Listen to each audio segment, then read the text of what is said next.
হতো না? আপনার আপনার কষ্ট হতো না বাবা? হতো হতো, কষ্ট হতো। আমার বাবা মারও হয় জানেন। আমি মুখে তাদের যাই বলি না কেন, আমার বাবা মা বুঝতে পারে, তারা ঠিক মনে মনে জানে যে তাদের মেয়ে তাদেরকে সত্যি কথা বলছে। আপনি আমাকে বাপের বাড়িও যেতে দেন না। এত নিয়ম নিয়ম নিয়মের মধ্যে আমি বাধা পড়ে যাচ্ছি বাবা। তো মোহরকে তো দেখি বাবা, ওর স্বামী ওকে সাপোর্ট করেছে বলেই না ও এত কাজ করতে পারে, এত কিছু করতে পারে। আর একজনকেও দেখি, ছোটবার স্বামীও তাকে সাপোর্ট করেন, তাই সেই মানুষটাও কিছু করতে পারে। আচ্ছা বাবা, মোহরকে আপনি আপনি আপনি যদি এইভাবে আটকে রাখতেন, ও থাকতো? ওকে আটকে রাখতে পারতেন এইভাবে বাবা? ও থাকতো না। আপনি হয়তো বলবেন মোহর লেখাপড়ায় অনেক বেশি, খুব ব্রিলিয়ান্ট স্টুডেন্ট। কেউ যদি ব্রিলিয়ান্ট না হয় তাহলে কি তার বাঁচার ইচ্ছে মরে যায় বাবা? বলুন না, তার বাঁচার ইচ্ছেটা মরে যায়? দাঁড়াও শোনো, দাঁড়াও, কেঁদো না, একদম কাঁদবে না। তুমি কোনো কাজ জয়েন করো। ভেবে চিন্তে কথা বলছো তো আদি? যদি কোনো ভালো মন্দ ঘটনা ঘটে যায়? জেঠুমনি, কি ভালো মন্দ ঘটনা ঘটবে? কোন ভালো মন্দ ঘটনার কথা তুমি বলছো? কি ভাবছো তুমি? বলো, তোমার মনে কি হচ্ছে বলো। দেখো, বাড়ির বউ বাড়ির বাইরে গেলে তাদের ডানা গজায়। আমার বাড়ির দুটো মেয়েকে আমি সামলাতে পারিনি বলে এই নয় যে আমি বাড়ির বউকে বাড়ির বাইরে পাঠাবো কাজ করতে। না না, এটা সম্ভব নয়। তাছাড়া আমাদের রায়চৌধুরী পরিবারের বউ সে যাবে অন্যের হয়ে কাজ করতে? তোমাদের মান সম্মান লাগবে না? আমার তো ধুলোয় মাথা লুটিয়ে যাবে। বেশ তো বাবা, তাহলে আপনাদের কাছে কোথাও কোনো কাজের ব্যবস্থা করে দিন না আমায়।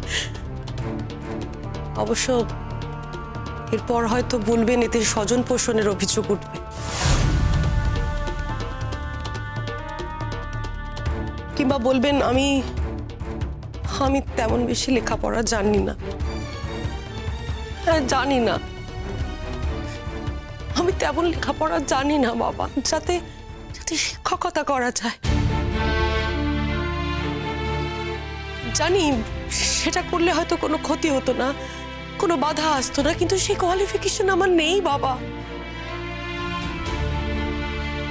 আমার কোয়ালিফিকেশন অনুযায়ী যে কোনো একটা কাজ দিন না।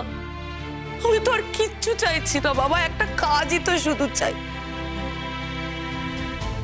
পারছি না বাবা, এই বদ্ধ জীবনে আমি আর থাকতে পারছি না। আমি আমি আমি আমি বাইরের জগৎটার মধ্যে যেতে চাই, যাতে মানুষের সঙ্গে মেলামেশা করতে চাই। আমাকে একটু বাইরে বেরোনোর সুযোগ করে দিন বাবা। আপনি জানেন না বাবা, আমি ভেতরে ভেতরে মরে যাচ্ছি বাবা। আপনি কেন বুঝতে পারছেন না? এইভাবে বেঁচে থাকা যায় না। আপনাকে যদি কেউ এইভাবে আটকে রাখতো দিনের পর দিন, বছরের পর বছর, আপনি পারতেন? তুমি আমার সঙ্গে তোমার তুলনা করছো? আপনিও মানুষ, আমিও মানুষ। কি এমন পার্থক্য আছে বলুন তো বাবা আপনার সঙ্গে আমার? হ্যাঁ, আপনি হয়তো জ্ঞানে গুণে অনেক উচ্চ শ্রেণীর মানুষ, তা বলে তো বাবা অনুভূতিগুলো বদলে যায় না। আমি কি নিয়ে বাঁচবো বলুন না? আমি কি নিয়ে বাঁচবো? প্রত্যেকদিন বাঁচার জন্য একটা চ্যালেঞ্জ লাগে। আমার জীবনের কি চ্যালেঞ্জ বাবা? রান্নাঘর, খাবার ঘর, আপনাদের সেবা যত্ন করা, আপনাদের বাধ্য হয়ে থাকা, আর বেশিরভাগ সময় মায়ের দুর্ব্যবহার। এই তো, এইভাবেই তো কাটছে আমার জীবন। আপনি রাগ করবেন না জেঠুমনি। আপনি বাড়ির মেয়েদের সংসারের শান্তির জন্য বাইরে কাজ করতে দেন না, পছন্দ করেন না। আপনি মনে করেন বাড়ির মেয়েরা বাইরে কাজ করলে সংসার নষ্ট হয়। তার তো উল্টোটাও হতে পারে জেঠুমনি। জেঠুমনি, বৌদিভাই যদি নিজের মতো করে কাজগুলো করতে পারে, যে কাজটা করতে চাইছে সেটা করতে পারে, তাহলে হয়তো সংসারকে আরো বেশি সময় দিতে পারবে। এমনটাও তো হতে পারে, আরো বেশি করে যত্ন করবে, আরো ভালোবাসবে, এমনটাও তো হতে পারে। এটা তুমি ভাবছো না কেন বলো তো?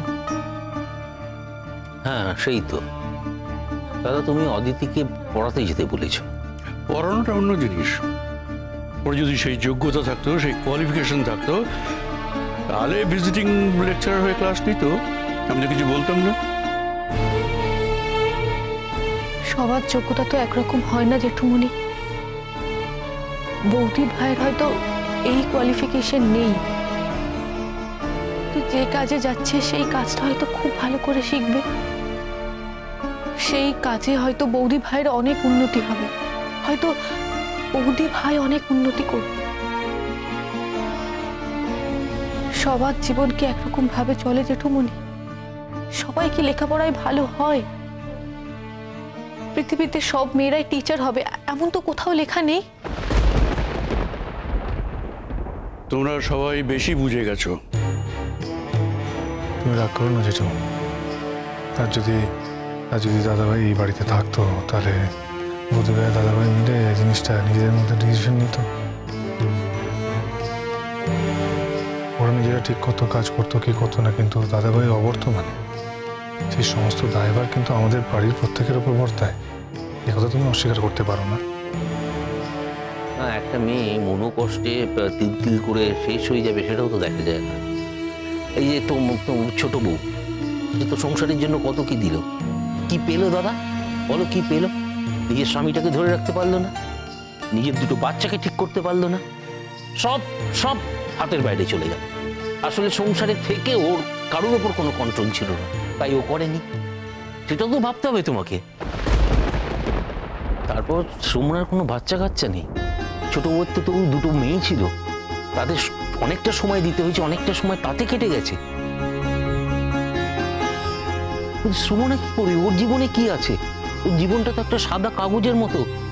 ও অপেক্ষাতে বসে আছে কবে কে এসে তাতে কালির একটু আঁচড় দেবে, আমার ভাইপো কবে ভুল বুঝে আবার ওর কাছে ফিরে আসবে। তো যখন আসবে আসবে, তার মধ্যে যদি ও নিজের জীবনটা একটু তৈরি করতে চায়, কি অন্যায় করেছে ও বলো তো? কি অন্যায় করেছে দাদা? হ্যাঁ, ও প্রত্যেকটা মানুষ তো আশা নিয়ে বেঁচে থাকে, ও কি আশা নিয়ে বেঁচে থাকবে? হ্যাঁ, আর এরপর যদি অবসাদে ও কোনো কাজ একটা করে বসে, একটা খারাপ কিছু করে বসে, তখন কিন্তু তুমি নিজেই নিজের কাছে জবাব দিতে পারবে না দাদা, এটা মনে রেখো।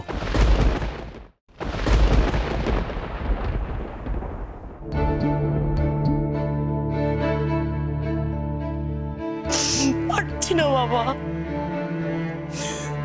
ও বাবা আমি পারছি না, আমাকে একটু বাঁচার সুযোগ করে দিন না বাবা। আমি কথা দিচ্ছি, আমি বাপের বাড়ি যাব না, আমি কোথাও যাব না, আমি আপনার এখানেই থাকবো, আপনার কাছে থাকবো বাবা। শুধু একটু বাইরে বেরোনোর সুযোগ করে দিন না, নিজের মতো করে কিছু কিছু কাজ করার সুযোগ করে দিন না বাবা। প্রতি মাসে আপনার থেকে অতগুলো টাকা নিতে আমার বড় অপমানে লাগে বাবা, মাথা নিচু হয়েছে। আমি আমি আমি আমি চাই আমি আমি আমি সেটুকু অন্তত যাতে রোজগার করতে পারি, যাতে আমার নিজের খরচাটুকু আমি চালাতে পারি বাবা। এটা তো আত্মসম্মানের প্রশ্ন বলুন, এখানে তো কোনো অহংকার নেই, কোনো অহংকার নেই বাবা। মাস গেলে আপনার কাছ থেকে আমার ওই হাত খরচাটা নিতে বড্ড বাধে, তাই আমি আপনাকে প্রতি মাসেই বলি লাগবে না, লাগবে না, লাগে বাবা, অনেক কিছুই লাগে মেয়েদের, মেয়ে হিসেবে অনেক কিছুই লাগে, অনেক প্রয়োজন হয় বাবা, মেয়েদের অনেক কিছু প্রয়োজন হয়। ছোট মা এটা সেটা দিয়ে নিজের থেকে নিজের জিনিস আমার সাথে শেয়ার করে, কেন বাবা কেন? আমার কি এইটুকু কন্ট্রিবিউশন নিজের প্রতি থাকতে পারে না? বলো না বাবা, থাকতে পারে না? যা ভালো বোঝো করো। তবে যদি উল্টো কিছু হয়, যদি কোনো দুর্ঘটনা ঘটে বাইরের জীবনে পা দিতে গিয়ে, তাহলে আজকে এখানে যারা দাঁড়িয়ে আছে তাদের কিন্তু আমি ছেড়ে কথা বলবো না। এটাই আমার শেষ কথা।